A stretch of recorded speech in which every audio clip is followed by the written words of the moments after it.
আল্লাহ রাব্বুল আলামিন বলেন, ইয়া আইয়ুহাল্লাযীনা আমানু, ওহে যারা ঈমানের দাবি করো, মাইয়ারতাদ্দা মিনকুম আন দীনিহি, যে ব্যক্তি ফিরে যাবে আমার দিন থেকে তোমাদের ভেতরে। এখানে ইয়ার তাদ্দা শব্দটা আছে ভাবে, এ শব্দের আসল শব্দ হবে এরতেদাদ। এরতেদাদ শব্দটা ভাবে ইফতিআল থেকে এসেছে। এর বাংলা অর্থ হচ্ছে হক পথ থেকে বাতিল পথের দিকে ফিরে যাওয়া। আর এটা বাংলাদেশে এখন হিড়িক চলছে। কথা বোঝেন আমার?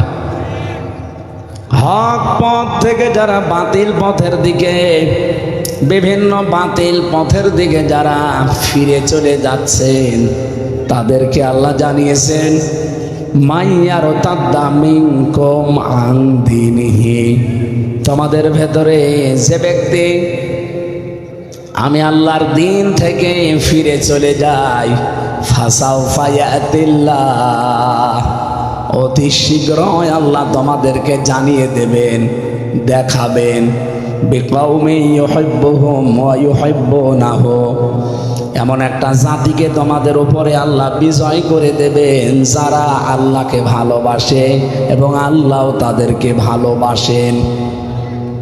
আগস্টের 5 তারিখের আগে বিশ্বের, বিশেষ করে বাংলাদেশের দৃশ্যটা ছিল আলাদা।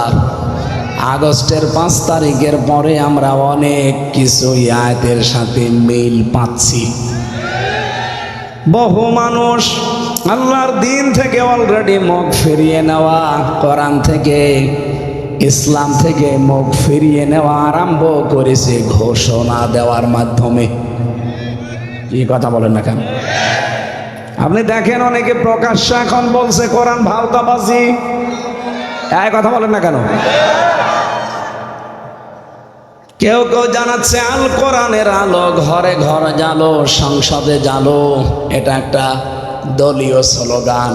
কে বলেছে আপনাকে?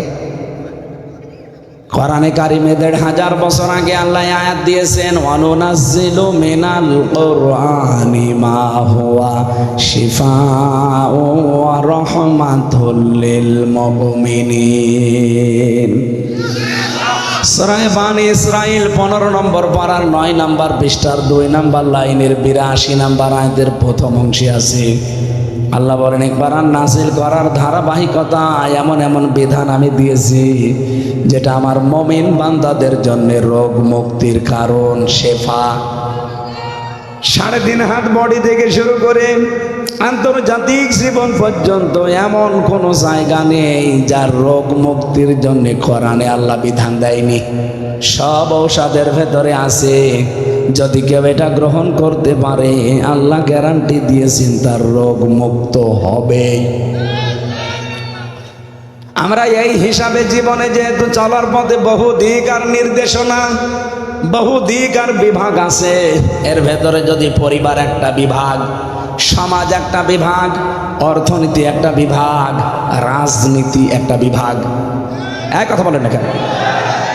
আপনি পরিবারের কথা বললে আনন্দ পান, সমাজের কথা বললে খুশি হয়ে যান, অর্থনীতির কথা বললে কেমন কেমন করেন, আর রাজনীতির কথা বললে আপনার মন খারাপ হয়ে যায়। এরকম মানুষ দেশে নেই? আল্লাহ পাক নিজে জানিয়েছেন এমন কোন সমস্যা নেই পৃথিবীতে, তিবিয়ানাল লিকুল্লি শাইইন, যার খোলাখুলি বর্ণনা আল্লাহ কোরআনে দেয়নি।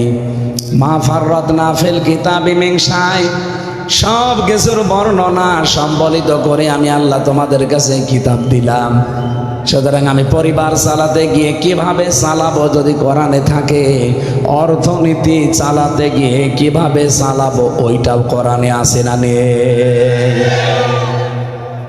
আজ বাংলাদেশের ব্যাংকিং ব্যবস্থাগুলো, যারা ইসলামী অর্থনীতির মানুষ এখানে আছে, যে ইসলামী ব্যাংকের অফিসার বসে আছে খালিদ সাইফুল্লাহ, আপনি ইসলামী একটা অর্থনীতি, এটা যে ইবাদত অনেক মানুষ জানেই না, মনে করে এও মনে হয় দুনিয়ার কাজ। না, দুনিয়ার কাজ বলে কিচ্ছু নেই।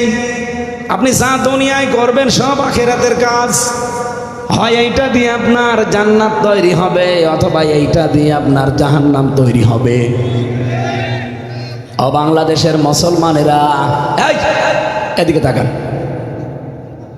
সত্যি যদি ইসলামী অর্থনীতি এই ৯৬% মুসলমানের দেশে ৫৬,০০০ বর্গ মাইল ইসলামী ব্যাংক যতটুকু মেনে চলে, যদি এই পরিমাণে অন্যান্য যত ব্যাংকিং ব্যবস্থা এদেশে আছে, সোনালী, রূপালী, চৈতালি আছে নাকি?